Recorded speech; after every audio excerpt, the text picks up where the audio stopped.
Energi dan laju reaksi kimia itu terbagi menjadi dua, ada reaksi eksotermik dan reaksi endotermik. Reaksi eksotermik dan endotermik. Banyak reaksi kimia yang menimbulkan perubahan energi.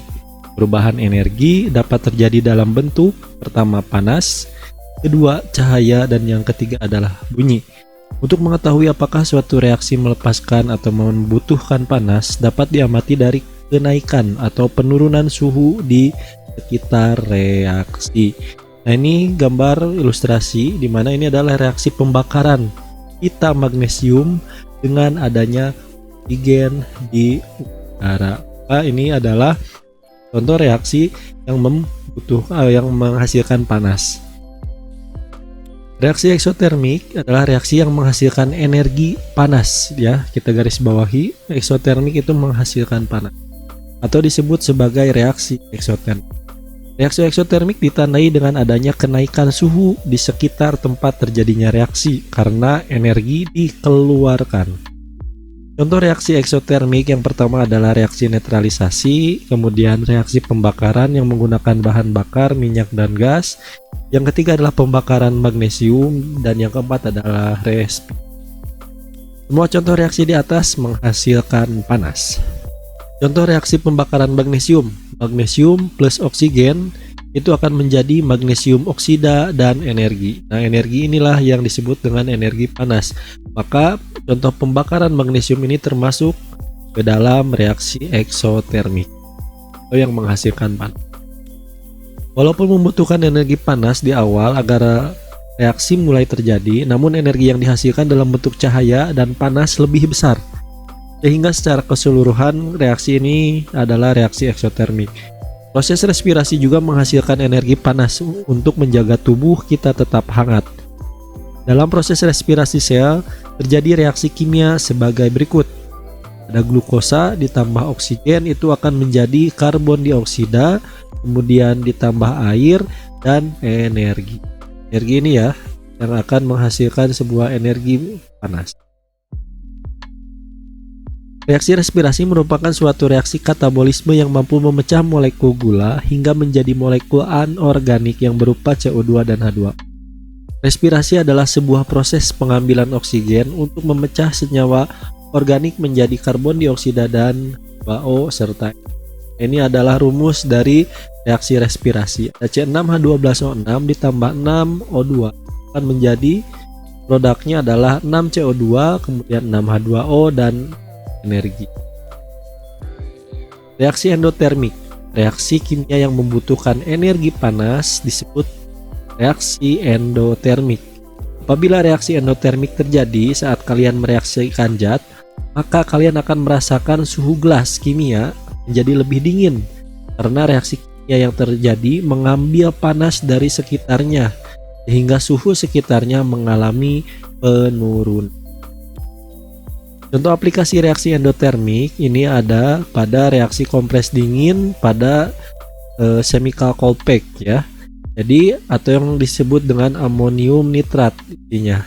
Atau rumus kimianya adalah NH4NO3.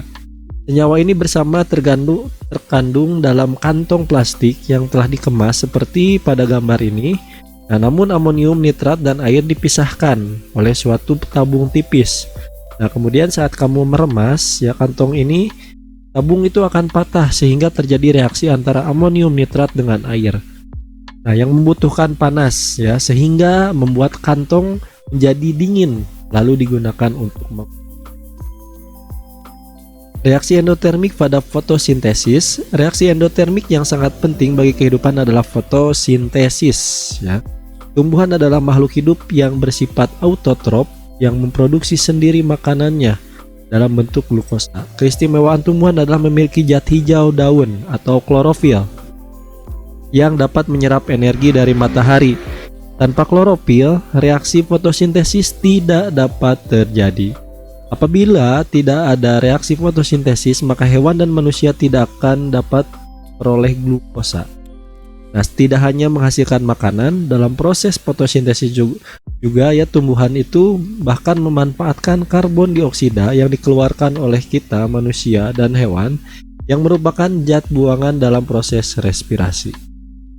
Ini adalah reaksi fotosintesis di mana karbon dioksida ditambah air kemudian ditambahkan dengan energi. Karena reaksi ini disebut atau termasuk ke dalam reaksi endotermik, maka memerlukan energi, energi cahaya.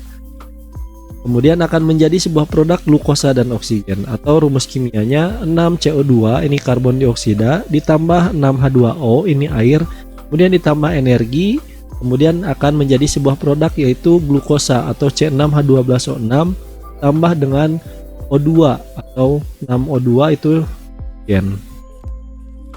Laju reaksi kimia. Suatu reaksi kimia dapat berjalan apabila ada tumbukan antara atom-atom bereaksi, ada tumbukannya, atom-atom bereaksi dan energi yang cukup untuk memulai reaksi tersebut.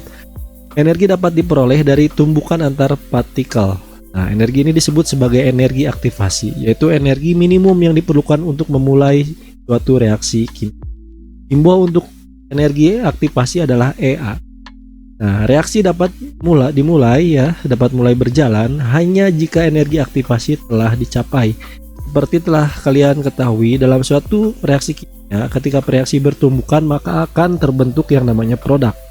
Ya, ketika bertumbuk si atom-atomnya reaksi maka akan menjadi sebuah atau terbentuk sebuah produk. Nah, jadi semakin lama suatu reaksi berjalan makin sedikit zat reaksinya karena sudah berubah menjadi produk. Dan karena itu makin lama reaksi makin banyak juga produk.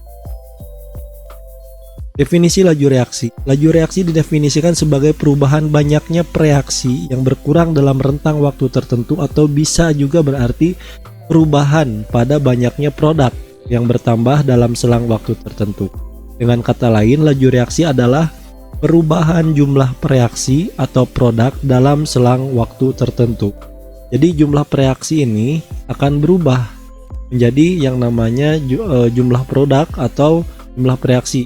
Perubahan produk apakah semakin lama laju reaksinya atau semakin cepat seperti itu. Nah, reaksi kimia antara magnesium dan asam nitrat berjalan lebih lambat dibandingkan dengan reaksi pada kembang api yang sangat cepat. Reaksi kimia yang ada yang berjalan cepat, ada juga yang berjalan yang lebih lambat. Nah, perkaratan pada besi contohnya terjadi dalam jangka waktu yang panjang, namun membakar kayu dapat berlangsung sangat cepat. Faktor-faktor yang memengaruhi laju reaksi, yang pertama ada suhu, kemudian banyaknya zat reaksi, luas permukaan, dan penambahan katalis.